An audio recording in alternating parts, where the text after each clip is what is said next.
ভারতের পশ্চিমবঙ্গের প্রাক্তন মুখ্যমন্ত্রী যে মমতা বন্দ্যোপাধ্যায় বেশ কিছুদিন ধরে তো ঘরের মধ্যেই ছিল, বের টের হতো না। তো হঠাৎ করে একটা সুযোগ পেয়ে গেছে ওই যে বারুইপুরে ওখানে 13 বছরের একটা মেয়েকে মনে হয় যে রেপ করে তারপরে তাকে নির্মমভাবে হত্যা করা হয়েছে। খুব জঘন্য পাশবিক অত্যাচার করে হত্যা করছে। এখন এই মেয়েটা হলো মুসলমান, আর যারা নাকি তাকে রেপ করছে পরবর্তীতে জানা গেছে তারা হলো হিন্দু। তো এখন অতএব সে মনে করছে এটা তার কাছে একটা ট্রাম্প কার্ড, মানে সে খুব খুশি। অতএব এই হেতু সে এই যে বের হয়ে যে মিছিল করছে, তো আমরা সেই মিছিলটা একটু দেখি।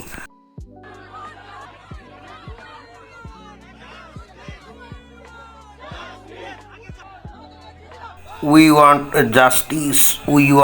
জাস্টিস, এভাবেই কিন্তু ওরা স্লোগান দিচ্ছে। মজার ব্যাপার হলো যে এখানে তারা জাস্টিস চাচ্ছে, এটা তো ঠিকই আছে, কিন্তু উই ওয়ান্ট জাস্টিস এই কথাটা কখন বলা হয় বা কখন বলা যায়? যদি কোনো একটা ক্রাইম হয়েছে এবং বিশেষ করে এখানে একটা 13 বছরের একটা মেয়েকে রেপ করে তারপরে নির্মম নিষ্ঠুরভাবে হত্যা করা হয়েছে, যদি কোনো কারণে সরকারের তরফ থেকে বা প্রশাসনের তরফ থেকে গাফিলতি দেখানো হতো, যারা নাকি অপরাধী তাদেরকে নানা কায়দায় নানাভাবে সেভ করার চেষ্টা করা হতো, তারপরে তাদেরকে ধরা হতো না বা ধরে তাদের কাছে ছেড়ে দেওয়াটাও হতো, অর্থাৎ যে কোনোভাবে হোক অপরাধীকে রক্ষার যদি কোনো কলাকৌশল এখানে করা হতো, তাহলে কিন্তু উই ওয়ান্ট জাস্টিস বলে রাস্তায় নেমে মিছিল করে প্রতিবাদ করে মাত করা যেত। হ্যাঁ, সেটা কিন্তু লজিক্যাল ছিল এবং বাস্তবিকও ছিল, তাই না? কিন্তু ইন্টারেস্টিং ব্যাপার হলো এই ঘটনার পরপরই কিন্তু পুলিশ তৎপর হয়ে এই ঘটনার সঙ্গে নাকি 4 জন জড়িত ছিল। তো 4 জনের মধ্যে 2 জনকে অলরেডি গ্রেপ্তার করা হয়েছে এবং তার মধ্যে যে মেইন কালপ্রিট তাকেও গ্রেপ্তার করা হয়েছে, আর একজনকে সম্ভবত লিঞ্চিং করে মেরে ফেলা হয়েছে, অর্থাৎ ধরা পড়ার পর গণপিটুনিতে মারাও গেছে। আর একজন মনে হয় যে এখনও পলাতক আছে, অর্থাৎ এখানে প্রশাসনের তরফ থেকে সরকারের তরফ থেকে কোনো রকম কোনো গাফিলতি করা হয় নাই, খুব দ্রুত পদক্ষেপ নেওয়া হয়েছে। এবং আরও ইন্টারেস্টিং ব্যাপার হলো ওই মেয়েটার বাবার সাথে মুখ্যমন্ত্রী বর্তমানে যে শুভেন্দু অধিকারী উনি স্বয়ং কথা বলে ওনাকে আশ্বস্ত করছেন অপরাধীরা যে বা যাই হোক, যে দলেরই হোক, কোনো মাপ তো হবেই না, একেবারে ক্যাপিটাল পানিশমেন্ট পাবে, একেবারে ক্লিয়ার কথাবার্তা। এবং তার ফলেই কিন্তু এই যে তাদেরকে গ্রেপ্তার করা হয়েছে। অথচ ইন্টারেস্টিং ব্যাপার দেখলাম যে ওখানে ওই বারুইপুরে ওখানে কিছু লোক দেখলাম যে এসে বলছে যে ওই প্রথমে নাকি গ্রেপ্তার করা হয়েছিল বা পুলিশকে এই ব্যাপারে বলা হয়েছিল, পুলিশ নাকি তেমন কোনো তৎপরতা দেখাচ্ছিল না, এবং একজনকে নাকি গ্রেপ্তার পুলিশ করার পরে ওখানে স্থানীয় এক বিজেপি নেতা নাকি হস্তক্ষেপ করে ওই যাকে গ্রেপ্তার করা হয়েছিল তাকে নাকি মুক্তি দিয়ে দিয়েছে, এরকম বলা বলি হচ্ছিল। অথচ আমরা দেখলাম যে ওখানে 2 জনকে অলরেডি গ্রেপ্তার করা হয়েছে। স্বয়ং মুখ্যমন্ত্রী উনি আশ্বাস দিচ্ছেন যে এটার ক্যাপিটাল পানিশমেন্ট হবে, কোনো ছাড় নাই, সে যে দল করুক আর যাই করুক, কোনো ছাড় এখানে নেই, সে কোন ধর্মের এটা দেখা হবে না। অর্থাৎ এখানে পদক্ষেপ কিন্তু খুব দ্রুত এবং কড়া নেওয়া হচ্ছে, এখানে কোনো গাফিলতিটিতে কিছুই করা হয় নাই সরকারের তরফ থেকে, প্রশাসনের তরফ থেকে। তো তাহলে তারপরে এখানে এই যে রাস্তায় নেমে উই ওয়ান্ট জাস্টিস, এইটা কি মানে মস্কারি হয়ে গেল না? উই ওয়ান্ট জাস্টিস কখন হয়? যখন কোনো অন্যায়ের বিচার হচ্ছে না বা নানা কারণে নানাভাবে ছেড়ে দেওয়া হচ্ছে, দেখেও না দেখার ভান করা হচ্ছে, তখনই তো। এখানে তো সেই ঘটনা ঘটেনি, ঘটেনি। তাহলে এই যে মমতা বন্দ্যোপাধ্যায় আসলে কী এখানে করতেছিল? আসলে ঘরের মধ্যে বসে থাকতে থাকতে তো বোর হয়ে গেছিল না, এখন কোনো অজুহাতও পাচ্ছিল না রাস্তায় নামবে। তো এইখানে এই মেয়েটাকে রেপ করে যে হত্যা করা হলো, এতে সে কিন্তু দুঃখিত না হয়ে আরও খুশি হয়েছে, কারণ একটা উপলক্ষ পেয়েছে, অজুহাত পেয়েছে, এইবার একটু কিছু লোকজন নিয়ে একটু মিছিল করি। এবং ওই যে মোমবাতি নিয়ে এসে মিছিলও করলো, আমরা দেখলাম।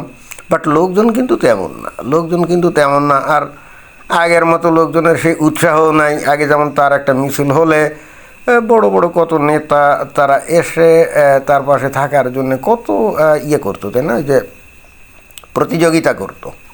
মমতা বন্দ্যোপাধ্যায়ের পাশে একটু দাঁড়ানোর জন্য, তাই না? এইবার কিন্তু কেউ তার পাশে দাঁড়ানোর জন্য কোনো হুড়োহুড়ি করে নাই, কেউ কোনো আগ্রহও দেখায় না, এবং তার মিছিলে যে খুব বেশি লোক হয়েছে তাও মনে হয় না, হার্ডলি শতখানেক টানেক হবে আমার ধারণা।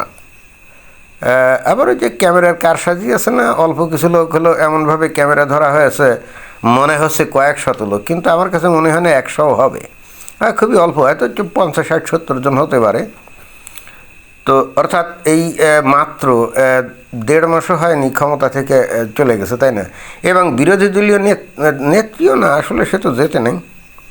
কিন্তু ইন্টারেস্টিং ব্যাপার হলো এর মধ্যেই তার দল ভেঙে চুরে খান খান হয়ে তার দলের লোকজন সব ভেগে গিয়ে তারা কাম করছে। তারা ওই যে কি ঋতব্রত বসু না কি কার নেতৃত্বে 63 জন না 64 জন বিধায়ক কেটে পড়ছে না মমতারে ফেলে দিয়ে, তারপরে খাম একখান করছে। 2 দিন আগে খবর দেখলাম আর কি, আমি ভাবছিলাম এটা নিয়ে একটা ভিডিও করব, পরে ভুলে গেছি। তৃণমূল কংগ্রেসের একটা ছিল না, অফিস ছিল না কোন জায়গায় জানি, ওই অফিসে গিয়ে তালা মেরে দিয়েছে। কি অদ্ভুত ব্যাপার না, কারা তালা মেরে দিয়েছে? ওই যে বিদ্রোহী গ্রুপ।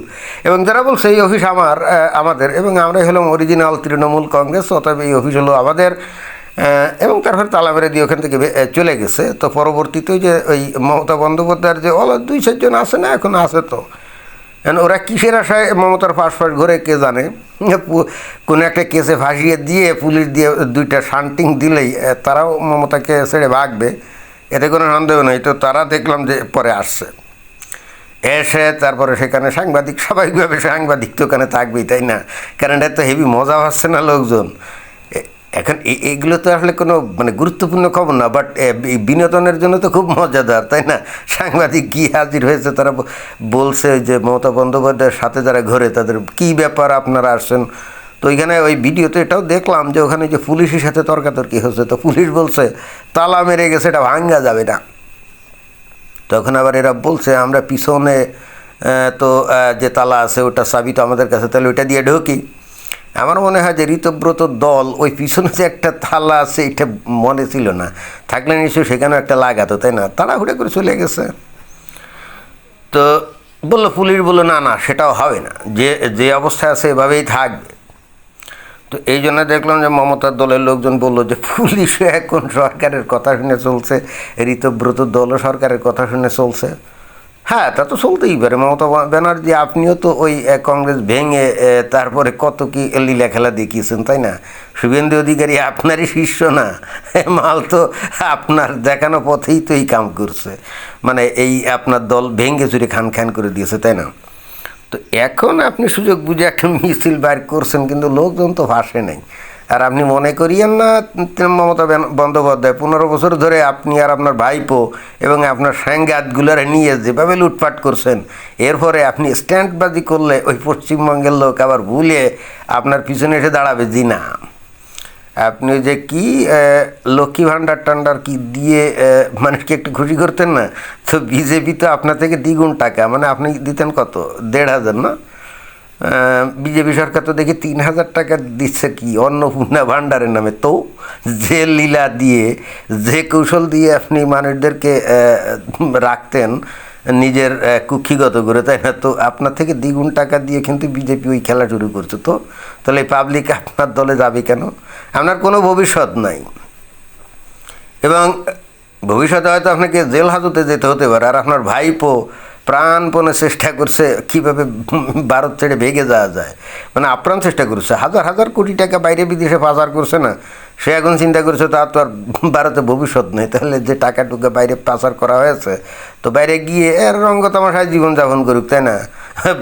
পশ্চিমবঙ্গে থাকলে 2 দিন পরেই তো ধরে পাচার লাথাইতে আজতে ঢুকাবে, মানে তার ভবিষ্যৎ কিন্তু একেবারে নির্ধারিত, এটা কিন্তু বলাই যায়। তো এটাই ছিল বক্তব্য। ধন্যবাদ।